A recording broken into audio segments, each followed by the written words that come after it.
click on that, and it was within earshot. He said it loud enough for me to hear, obviously, but he was like, "Yeah, he's one of them new age husband on them."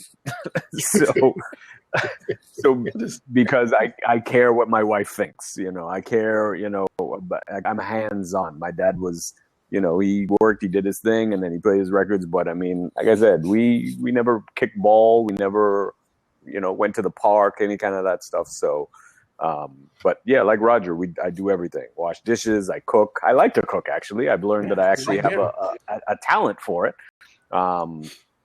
Pretty much do laundry, do all the stuff. Like I said, I take the kids to school, I pick them up, all that kind of stuff. I wouldn't trade any of that for the world, man. I wouldn't trade any of that kind of action for the world. Like, I love knowing that I see my kids like when I'm home, obviously, every morning. No matter how late I come in from a gig, I come home from a gig at 4 a.m.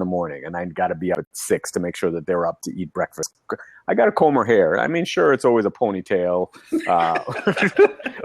Or my time is coming, JP. My time is coming. But at the same time, I'm the one who gets them ready, and I will never. I wouldn't trade that for the world. I don't care what anybody says. I don't care how much money you offer me. If you said, "Hey, you have the opportunity to make $400,000 a year, but you can't see your kids in the morning because you got to go to work and sit in traffic," I wouldn't. I'd say keep your money, man, because my kids will be rich and they'll take care of me when I get old. Hopefully, that's the plan. Hopefully. Pension. That's a real pension right there. That's the good. I feel the same way about it, man. It's really been, little Keon, this little one is the focus of my life, and any time away from him is measured. And I'm like, I gotta get back. I gotta get back to baby. Got to get back home. It doesn't change. And here's a question: this sort of new age parenting, as they call it, or just actually parenting as a father, where did that come from? Because most of us didn't have that as dads. Our dads weren't there making sure things. Is this simply just we are going to do the opposite of what our dad did, and our kids are going to be like, look, my daddy was around way too much. I'm out. I don't even know what it was for me. For me, it wasn't any type of, and I don't want to make it sound like this, but it wasn't any type of backlash. It wasn't any type of, my dad never did this. Right. I just knew from the moment, from even before my Xavier was born, I loved, talking into the belly and rubbing the belly and watching the kicks and all that kind of stuff. And I just wanted to meet him. And then you're experiencing it now because you have a fresh baby, I'm sure you've already done the thing where he's in the crib and he's sleeping and you're just like a stalker, just. Is he breathing? Yeah. He's breathing. Yeah.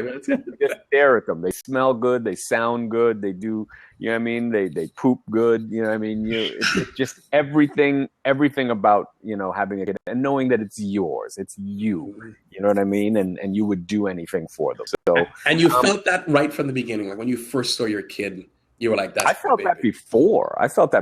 Like the difference is. And again, I can't and I won't speak for anybody else, is we had decided that we were going to have a baby.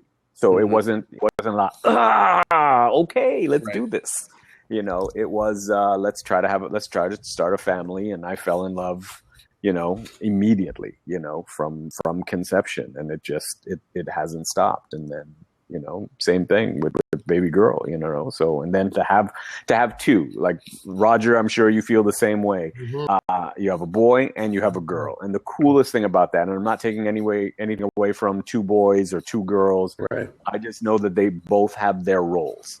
Yep. My boy is my boy and he's the oldest, and my baby girl is my girl and she's my baby. So there's no fighting to be like, I need to be the better son, or I need to be the better daughter, or I need to be they both have their roles, and that's what I think about them. Yes. They call it, JP.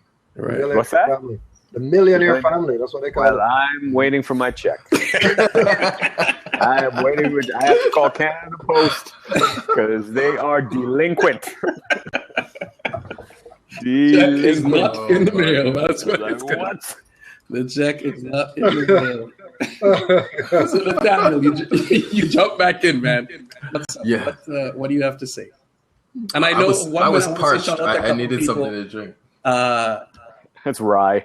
Alan, Caribbean TV, thanks for joining us. Hey, Alan, what's going on? Hey, right there. Another great father as well. Another great father, Alan is. I've witnessed him, be right there for his son, and he's going to be a new father in August, I believe. August. Yes. Yeah. New They dad. got way mad bills to pay. That's right. June 9th. New Come dad. downstairs, children. Nobody believes you exist. JP says he has kids, but only on Instagram. He has rent kids. He has rental kids. All right, thank you. Hi, guys. Hey. Yeah, guys. Where are the kids? Oh, Hello. gosh. How goes it? Nice T-shirt with the headphones. Yeah, man. What's up, DJ? He can't hear you. Joseph Clément. Oh gosh, kids are too cute. We gotta get in the. Fatherhood, be quiet. Monsieur? What, guys? Oh, sweet. You guys call grandma? So what do you guys think about the future? Like when you think of what's next We'll call grandma. for you, like what's coming up next? As far as what, fatherhood, or just in general? As fatherhood, like what are your next plans? Do you have plans, or are you dealing with fatherhood from day to day? Right now, it's just trying to manage and make sure that they have interests. Like we have them in soccer, gymnastics, taekwondo, swimming when we can. So I don't need them to love everything. I just need them to experience. And for me, it's funny because my wife is, I think she's type A. I think that's what they call it. She's the type A. That's what she told me she was. I'm type A. School, books, this, that, which again is great because I think we balance each other out. Because I come from the artsy side and she comes from, she got her MBA and all this kind of stuff. So, you know what I mean? Right. So I just try to instill in them, hey, whatever it is you're going to do, just be passionate about it. I don't need you to be a lawyer. I don't need you to be nice. I don't need you to be a Supreme Court judge. Can help daddy out. Yeah, but give daddy a little money, buy daddy a car. These are good things. Love what you do. Love what you do. And I tell them all the time, when you love what you do, you'll never work a day in your life. Just be passionate about it and love what you do. And I just want you to be happy. Life is too short to go along, not being happy. So nobody in school goes, what do you want to be when you grow up? I want to work in a cubicle.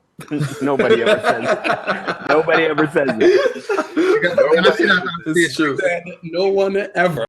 Well,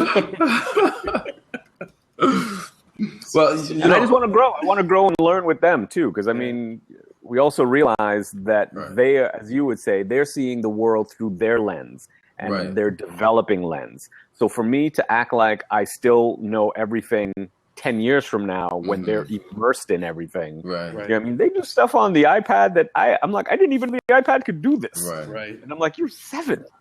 So yeah, they're like native with this. They're just, I saw this baby that was like 1 and was like swiping on the phone. I'm like, it's native to them. That's a whole different conversation. We have another question coming in here from Riri. What can we as wives / partners do to support the daddies?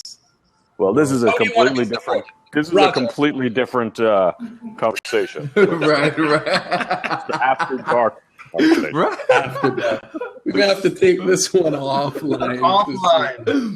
That's too funny. All right, Roger. How do you want to be supported from your wife? Like, what would make a difference? What does she do, or what could she do that makes a difference for you to make you go, you know that you love? I don't want people to hate me, right? But I don't really have a lot of complaints. I don't. So I don't think that she can do more. I don't see what more she could do at this point. Right. Not necessarily more, but what does she do that you feel when you see that you go, my baby loves me?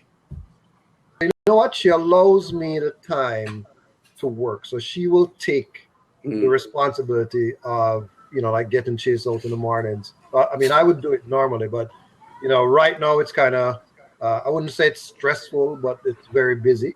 So So like last night, I went to bed at 2:00, right? So I'm not going to necessarily wake back up at 7 to try and get the kid, out and all that. So she just sees that and she jumps in and she does it. There's no questions asked. And I think it works both ways. Right. Yep. When you have that system where you just allow the person to do, because ultimately what I'm doing is for the family. It's not for me. Mm-hmm. Right? Everything I'm doing, every job, everything I do right now is for my family. There's nothing. I don't have any solo projects necessarily that I'm doing. So you smile. It's true. So does this make us? So is this something we just understand intrinsically, or is this, or where do you think we get that from? Where do we think? Is it that we have the perfect woman? Is it that we have the perfect I think wife? we're just awesome guys. Right? We're just incredible. Or we're lucky to have us. I don't want to say it. I don't want to. Well, I'm in a unique position because I sought her out for her to represent me as a photographer, as an artist. So she was there to support me from the onset, and it just obviously morphed into something greater. And since becoming a father, she has even supported me even greater by pushing me into certain things that I've always had interest in, such as, design and things like that. So she's really pushed me to do better, to be better. And I think that's the key as well. Yeah. I think that is the key. That when they make you a better person and makes you want to be a better person, so I think that completely balances out, and that's, I think that's what makes it easy. I really can't complain. Like, I mean, I'm not trying to. I'm not saying you're looking for complaints. And I see your question, Alan. We're going to jump to that in a second. But really, when you're... Why you laugh? Oh, okay. I'm loving tonight, boy. I'm not seeing the questions anymore. Is there? Be on the right-hand side there in the comments, too. It's just like, ooh, somebody's going to get setting up the cameras in the bedroom. It's like, okay, babe, you need to go to sleep. This is good. We're going to go with the SLR lens tonight. And the dad show is taking a detour. Right. But really, I'm saying this, John Paul, what does your wife do that you just love? This is going to sound like I am pandering. No. The fact that she laughs at this stupid stuff still. The silly, stupid stuff that is just the moments that we share.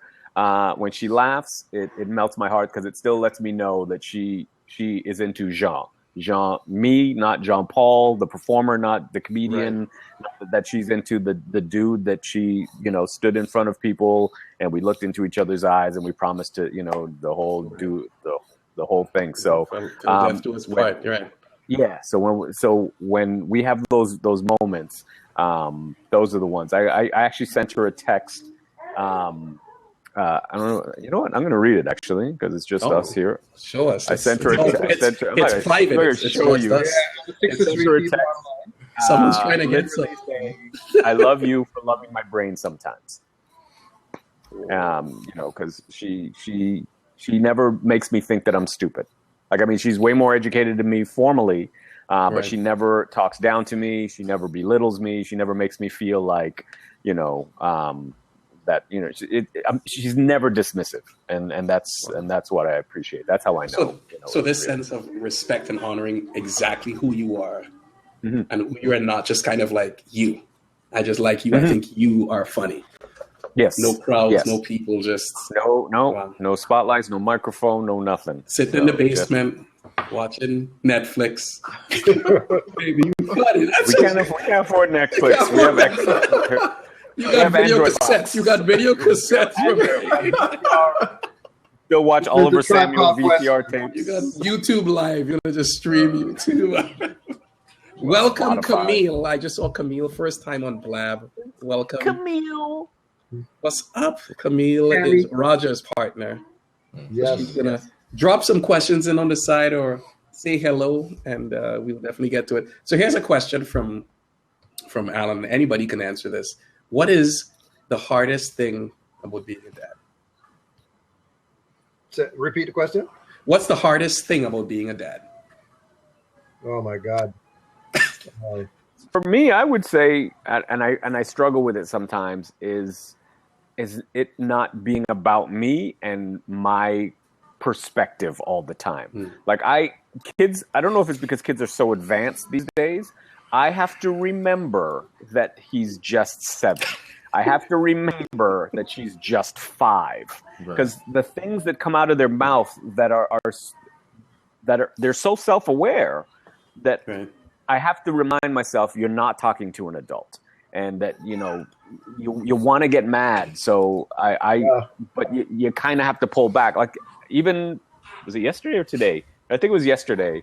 We were doing math homework the night before, and he wasn't getting something, and he just wasn't listening to how I was explaining it. I was explaining it verbatim, and he just wasn't getting it. And eventually he got it. But before that, I'd kind of raised my voice, and how do you? And then the next day, as we were coming home from school and we were walking down the hallway at school, like, I apologized. I was like, hey man, remember yesterday when thing? I was like, I just want to say sorry. I just thing. So I always, if I know I think I've overstepped my bounds, I don't want to be that proud guy. I'm not supposed to apologize to my child. I don't want to be that guy. I want him to know that, I have some form of empathy, and I want to know that I can be wrong as well. And when I am, I'm going to apologize. And that's what people do. So. That's big of you, man. Do any of you ever apologize to your kids if you do something? Yes, I do. Like, oftentimes I not a lot, but I do. I find that the hesitation there's worried. I'll be like my father, the quick response, don't do this, do that, and Marina always says this to me: take the bass out of my voice when I'm speaking to him, because then it's like the fear of God is in it, right? But when some of the things that I do, like I'll raise my voice, or you hear the bass, and then what he does is he comes back at me with the same kind of tonality and whatnot, and hand gestures, which is really quite something. It's like, it's really quite something to see. A little 3-year-old.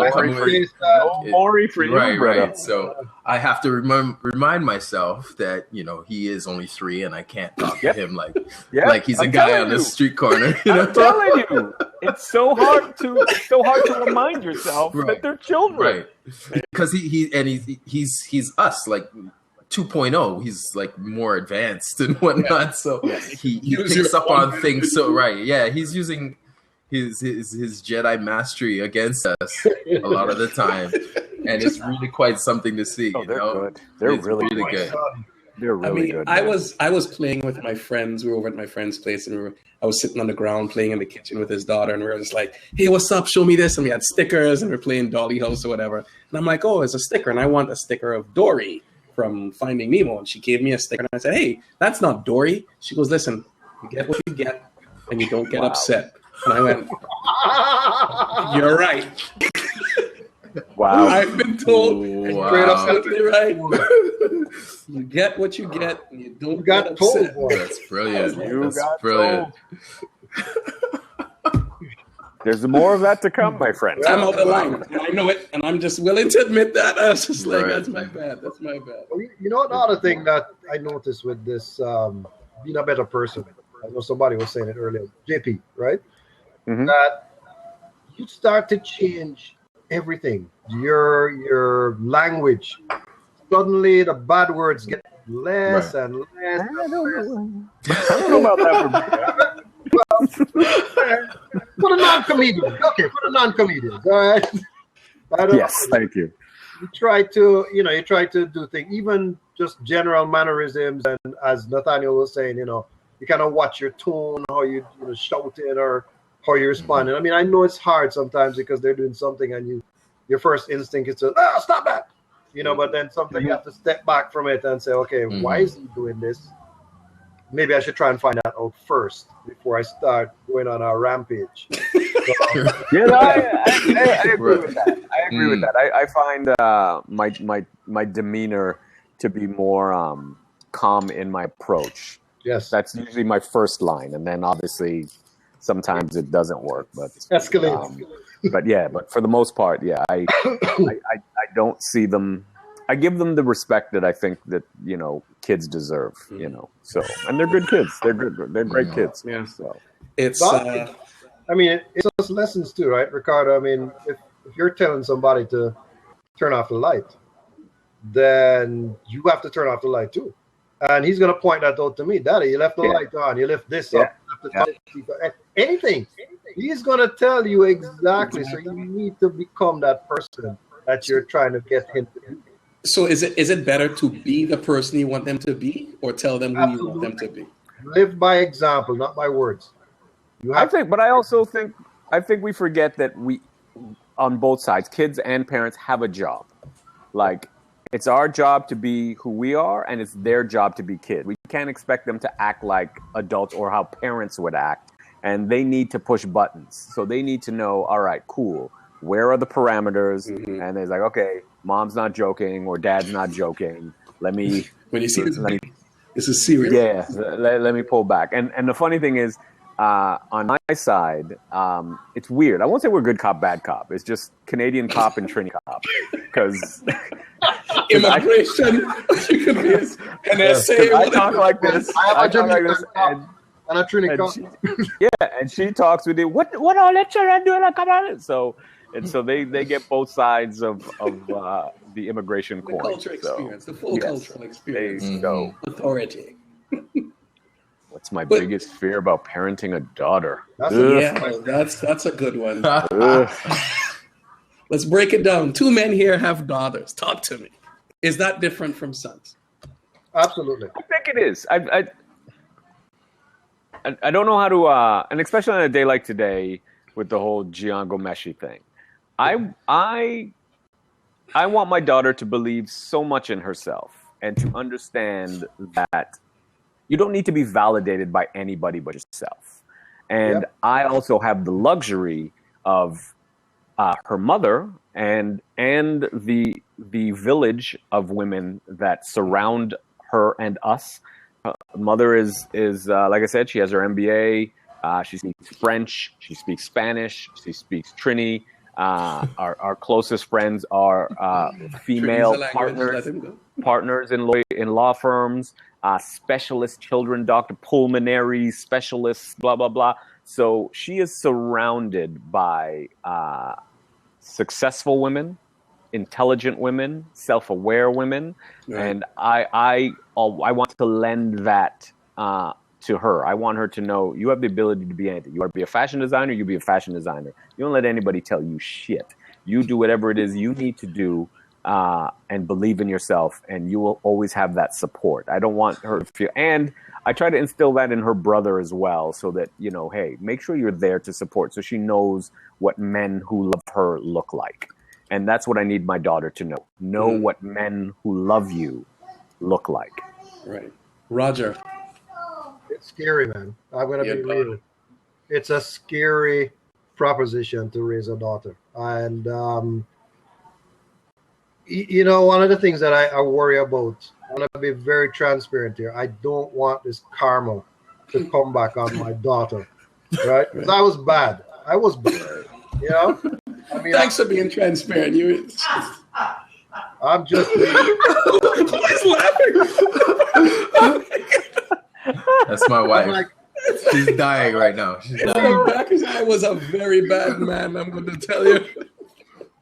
Please don't take it out on my daughter. I'm just praying that it doesn't transfer down there. But the other weird thing about you saying that, and I've always felt that I won't say it's always bothered me, but I've always felt weird when guys say, "Hey, I used to be a gallus or whatever," and that's why you have girls. I don't want the stigma or the perception that because a guy does bad, he gets a daughter. I don't want it to come across as some kind of punishment, or I don't want to say curse. That's not what I'm trying to convey. I get you. But I don't think that should be. You know what I mean? And I think because you know better, Roger, now what you've gone through and all that, you are now in a better position to speak frankly and openly. Since you like to be transparent, I think your daughter is definitely going to be in the best position to have someone, dad, a guy this or a guy that. Now you can see, I know the signs. This is da-da-da-da-da. He told me to watch out for that. Does he look like he's balding? Does he look like his hairline receding early? Are you going to have, when it comes to talking sex with your kids, when do you think, I know our kids are all under 10, am I right? Yes. Yeah. Age-wise, yes. Age-wise. They're actually going on 35. Intellectually. But when it comes to talking about sex and love and relationships, what are those things? Have you thought about what you want to put in? I mean, my boy's 3 months, and it's just like, I think about that. I'm like, I think about all the things I want to put forward that he can grab and move and take and move on. He may throw most of it out. I don't know, but I am very cognizant of everything I try to put in front of him and build for him so that he can take this or not take this. When it comes to relationships and those things, are you guys thinking along that? Here's the first step. It's not even about love, relationships, and sex. It's about who's actually your friend in school. So these are the first conversations that I'm having with Chase. How do you identify if a child is a friend? Right? They're the things that friends do. If somebody likes you, they're going to do these things. And if they don't like you, they're going to do these things. Sounds very simplistic, but yeah. Kids have no appropriate before. They're not conniving yet at 4. Right? So they're just being themselves. Surprised. That's true. It's weird. It's really weird. See, I haven't thought about it, but I think what I take some solace in is my wife and I are very loving, and we're very public with our love. I don't mean, we kiss, we hug, they see us, they don't see us fight. Like if we think we're gonna have an argument or a fight or whatever, we'll either wait till they go to sleep or we'll go in the car or they're not around. But we like them to know that their mother and father have a healthy relationship, and that and through healthy relationships, eventually when we get to that point, that's I won't say we'll tackle that, because I don't want to make it seem like let's just wait, and then shows like, up. What? Right. So, but I at least like them to have an idea of what a healthy, loving, stable relationship looks like. So at least they have some form of prototype. Like we are not shy about how we feel each other, and I know that they know mommy and daddy are look at me kissing. Yeah. Nathaniel, what do you want to say? Well, I hope that the information that I give my son is going to be greater than what my dad gave me. Much like with the credit card, be careful with that thing. He said, "Don't bring home anyone pregnant." It was like, is that really? Because that was it. Yeah, those are the 2 talks. That was it. It was the same time. The credit card leads to this. That's right. And it happened around the same time. So it was like, and unbeknownst to him, I was exposed to sex a lot earlier than the credit card thing. So it was He was behind the 8 ball. He was so behind. It was so behind. So let me ask you guys this: as fathers now, and as people who have obviously had sex, at what age? Ideally, at what age would you guys like to have been given the talk from, say, your dad or your parents? Wow. If you can go back. Well, age 12 for me. 12? 12 would have been good. 10 would have been good. Where did you live, Roger? 10 would have been good.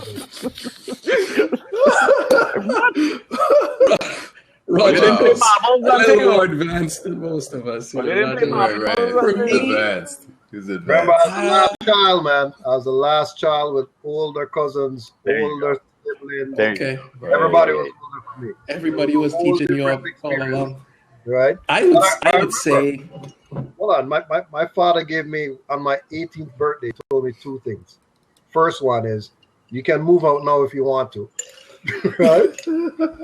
I just moved in at 16, and he's like, at 18, hey, you can move out now if you want to, because I left my house when I was 19. And then the second thing he said was, women have been my greatest downfall in life. Don't let it happen to you. So that was his advice. That was his overarching thing.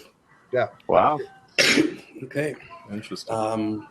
So My parents divorced when I was about 8 or 9 years old, I think, and he wasn't really in my life at all until I was about 17, 18 again for a little while, and then I left home after I came up to Canada. But to answer that question about when would I have wanted someone to have that talk, it would have made sense around 11 to 12, 13. That would have been, I was discovering, the Cosmopolitan magazine or whatever it was at that point. I was like, this is interesting. And it would have made sense to have a conversation at the point. I don't think anybody ever had any conversation with me about sex. Not my mom. Like, no, like nothing. Zero. I think I agree. I think the same thing in my case. I don't think anyone other than the same type of thing. Don't get nobody pregnant, and don't bring no child home for me to mine. That kind of that type of yelling from across the room. It's like, was that for me? Because I was trying to eat my corn. Instead of teaching you what to do, is what you should tell me what don't do. Hear what? That's gonna be the name of my book for dads. Hear what? Advice for dads. I know it's just after 9, and I know we started about 8, so it's going to be about an hour now. This is going really good. I'm really glad we're doing this. We have one more question, and then I think we will go off air. And if we want to continue having a chat, we can, but none of that would be recorded. Everybody good? yeah. You have to be good because that's what we're doing. That's what we're doing. Fine, I guess. It's really a formality. I'm trying to be nice and polite, but I'm not really that nice. So, what's the biggest mistake your father made that you don't want to repeat? Ooh. And I think we touched some of this earlier on tonight, but thank you, Baby Station, Ray, for that wonderful question. What is it that we're not putting forward? What is something that you're actively going, you know what, I'm not doing? Okay, let me jump in and say that I don't want to have multiple mothers of my children. So I'm trying my best not to get into that situation. Right? Good answer with your wife in the room. Good answer. Your wife's in the room. Good answer. on or off the court, man. On or off the court. So you really have to. I mean, marriage is under attack. Everybody knows that. Ashley Madison is out there just waiting on you to jump in, right? So you have to protect your outside your door. Roger come out and play. Wow. Invest your time and energy in your marriage. Don't waste time investing outside in somebody else's dreams. You have your own dreams, and you have I would say all 4 of us here have great wives, great partners, and it would be stupid of us to try and mess it. But again, in praise of us, Joe is not speaking for me. Whatever he's about to say. Great marriages just don't happen. Great marriages just don't happen. Great marriages are a component of 2 people that are completely invested. And like I tell people, I'm not embarrassed. People want to marriage shame me or whatever. You talk about your wife way too much. I'm like, who you want me to talk about?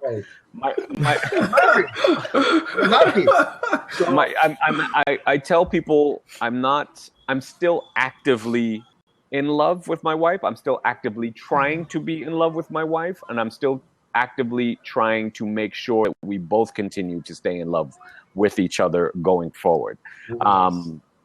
As far as the mistake that I don't want to make, I don't want to say mistake that my dad made. I just said what I would do different. What do you not take putting forward? I want my children, both of them, and I don't want to say for different reasons, but obviously girls are different than boys as far as relationships go. Is I even to this day, like my dad will call from Trinidad and he's like, yeah, you do this, and I hear that, blah blah blah. But we talk, but we don't really talk. And so the next time he comes up, I think I'm actually going to broach that and be like, hey, you know what? No, we go for sushi from time to time, but then all you ever tell me is, hey, who's sick, boy? They might this one diabetes acting up, but he might pass. Yeah, too. Yeah, I mean, I don't need you to be the death watch guy. Right. How about we have a conversation about, hey, what do you think about Kanye's new album? Or what do you think about Trump? You know, I want to have a deeper conversation. Yes, I want to cultivate that type of relationship, which I think I'm actively doing with my children, so that when we get older, I don't need to be my children's best friend. I don't need to be, my dad's so cool. I don't need to be that guy, but I want us to at least be able to talk other than me talking at you. I want to talk to you. And that's what I would like to try to change, other than with my dad. Very nice. We get it. You got a newborn. Oh wow! I have a question because I did as part of an interview with the National Post 2 years ago. They had interviewed guys that had children over 40.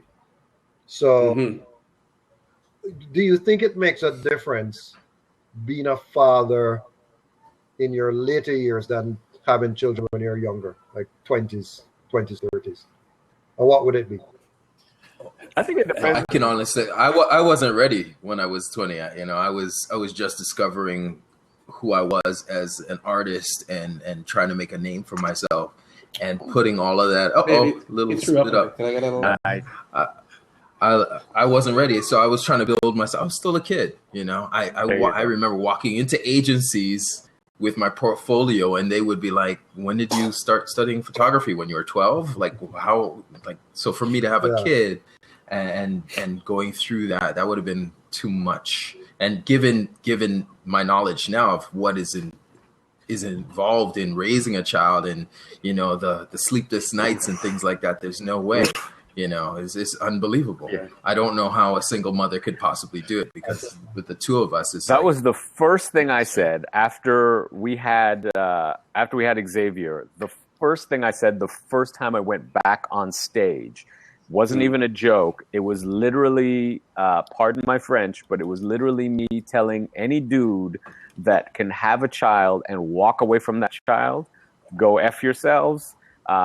Because I had so much more exponential respect for single mothers when I realized how much work goes into feeding a kid, trying to get them to sleep, changing them, how much they spit up, you name it, feeding them on a certain level.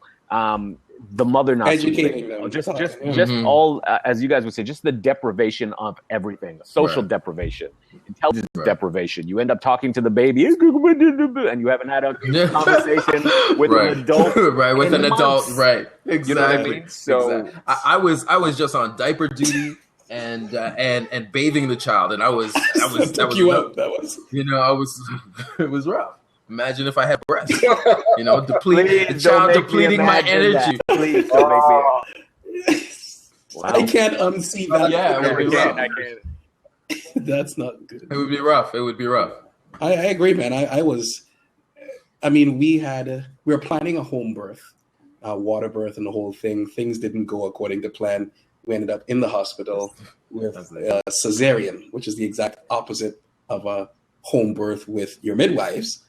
And, being in the room, watching them cut my wife off, I was right there. I had video of the whole thing. I'm the doctor's looking at me, what do you do? And I'm like, dude, eye contact. Don't look at me. Eyes down, buddy. Eyes down. Seeing them cut my wife open, and I'm sitting there and I'm feeling completely helpless. And they pull this baby out. I'm there. Everybody's happy. Everybody's healthy. Things are good. I'm checking stuff out. I'm like, what's good? Just the spin of that. And then after, she wasn't able to sit up or move because she just had major surgery. Mm-hmm. So I was changing diapers, picking him up, making sure he was eating, burping him, sleeping with him with me at night.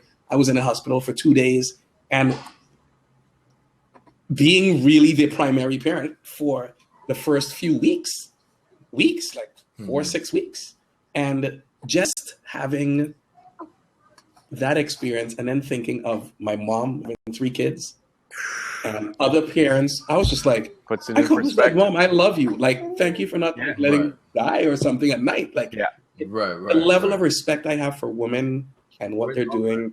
I agree. Is Here, man. through the roof. Yeah. Like, it completely shifted. Like, I had respect before, but it was just like, here on that. I'd rather go to a UFC fight than a single mama. You know what I mean? It's, Right. Well, it depends on who you're fighting.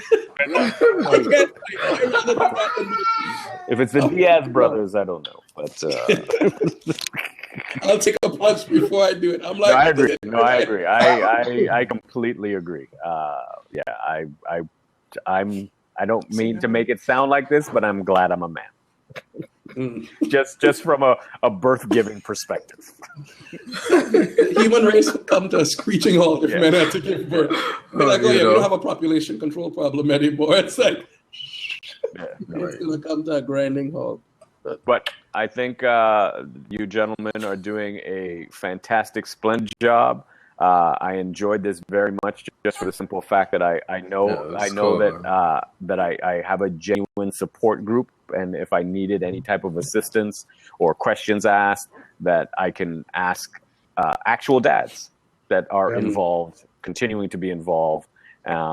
So I appreciate you, because I don't think we get our proper due as we do. I'm not saying that that we deserve a medal or anything, but I appreciate the fact that because we are the best fathers. No, but I appreciate the fact that we're out there. I appreciate that we're out there, that we are out there. So kudos to you, gentlemen. Thank you, and I appreciate like your calls and texts and emails and support. Like all of you have like messaged me at some point going, "Yo, dude, like keep it up. It's coming." I was like, "Thanks, man." Women do it all the time with each other, and I don't know why we. I don't know why we don't do it for each other, because being a father is just as important as being a mother. Because as far as I know, daddy issues are a real thing. Yep. So yes, and dealing with the toddler that's trying to kill you, you need that support I don't know system. what you're talking about. You haven't reached it yet. When that child starts running, not having that problem, dude. If I put him down, he'd be right where I left him. This is the golden years. You know what it's like. Oh yeah, that's like right? Because he doesn't. You only got another 3 or 4 months of that. So when the wheels start. I guess the only thing I'd want to say in September before we come off of this Bub Fest is that we have to always remember that there are men that are younger than us that probably don't share the same perspective on fatherhood. And it's always important, I feel, to, if you see a kid out there with a young child, try and find some time to mentor them, try and find some time to show talk to them or reach out. Reach out. We can't just sit by and say, "Oh, our life is good, it's great. Here. Our great marriage, and my kids are fantastic." And no, right. It didn't just happen, right? Yeah. So whoever you can help, it might not even be. It could be a woman, it could be a man, it could be but any help that you can give is always appreciated. I agree. Here. Very true. Very true. That's part of the reason I'm recording this, is that this gets to live online and people get to see it and we get to share it over and over. And there's 78 people logged in tonight to see us and hear what we had to say. Like, that's a beautiful thing. So it's like, I'm sure this is going to continue to grow for years. And I know I would definitely want to do this again. I'd love if you guys are willing to come back and talk about, Daddy Blab 2.0. What's next? What's next in the playground? But yeah, I'd love to do it again, man. Just, maybe pick a topic, get some advice on a specific thing. What's coming up next when this one starts? I'm always down. Sounds good. All right. You have an interesting with that, thank you, gentlemen. Before we leave, I want to just make a round. Where can everyone find you? Let's start with Roger. Where can we find you online, and what projects you have coming up next? So at Roger Dundas is the best way. Twitter, roger.dundas@byblacks.com. Byblacks.com. BY Blacks, not BUY Blacks. That's right, BY Blacks. BY. It's boy blacks. And projects. The Harry Jerome Awards are coming up. Oh, nice. Okay. Nice. That's April the 23rd, and the Men of Honor event is on April the 4th. And I am actually receiving an award this year, so I'm going to ask everybody to. Oh, congratulations!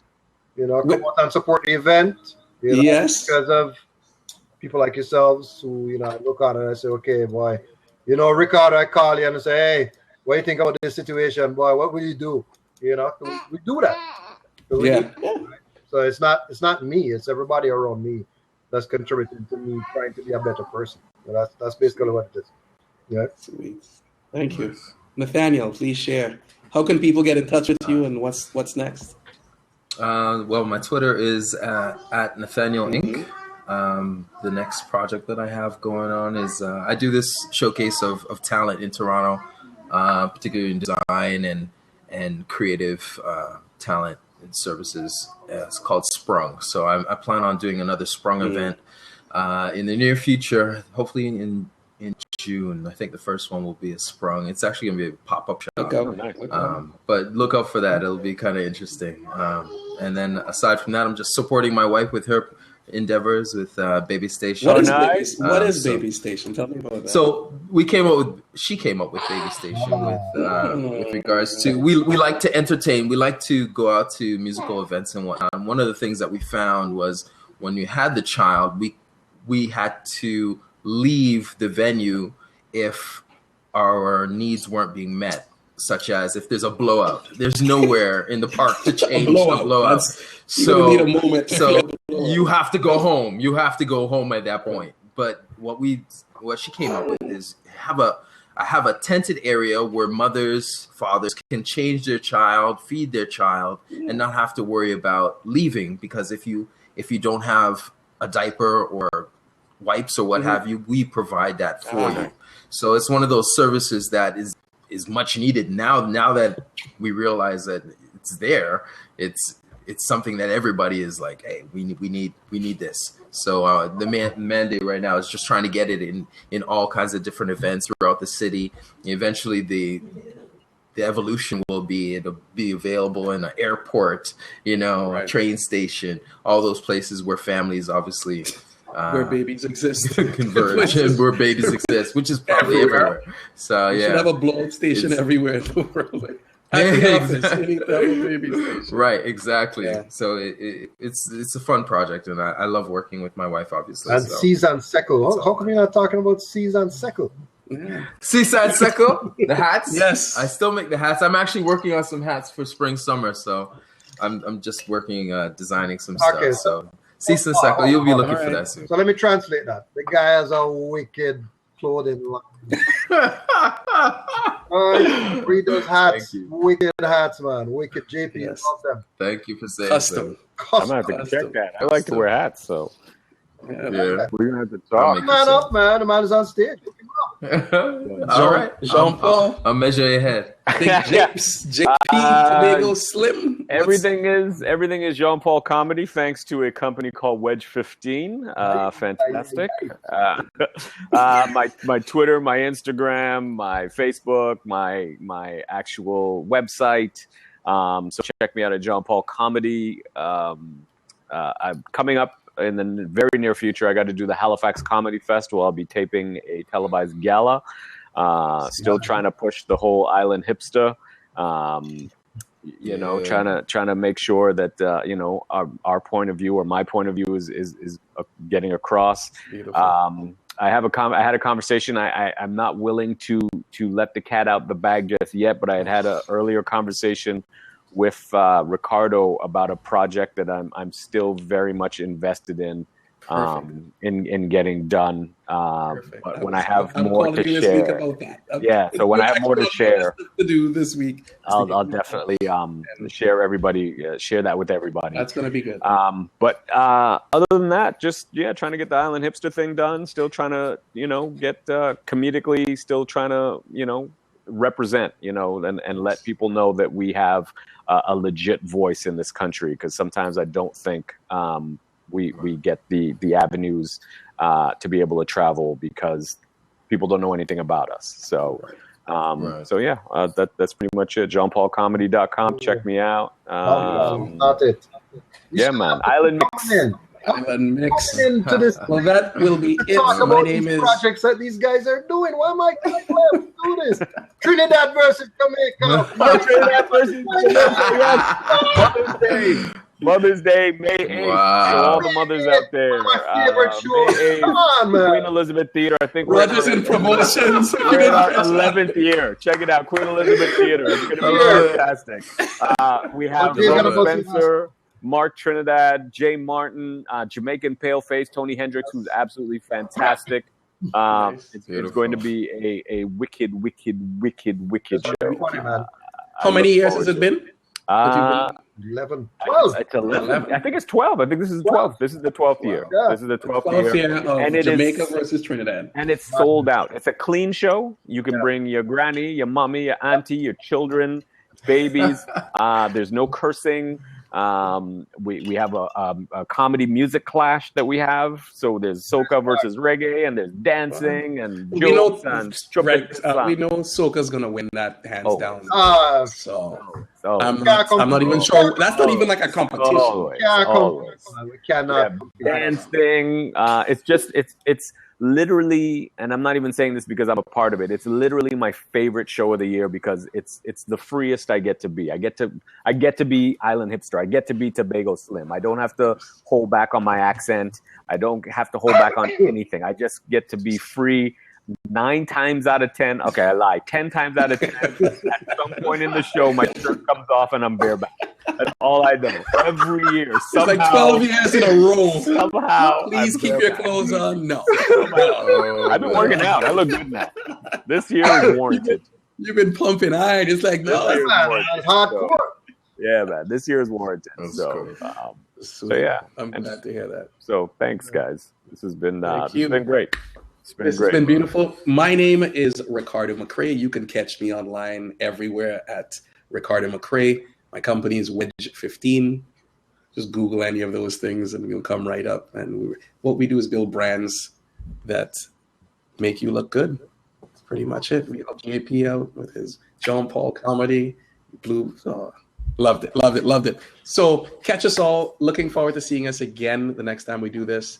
And we'll see you on the flip side. Easy. Hipster business.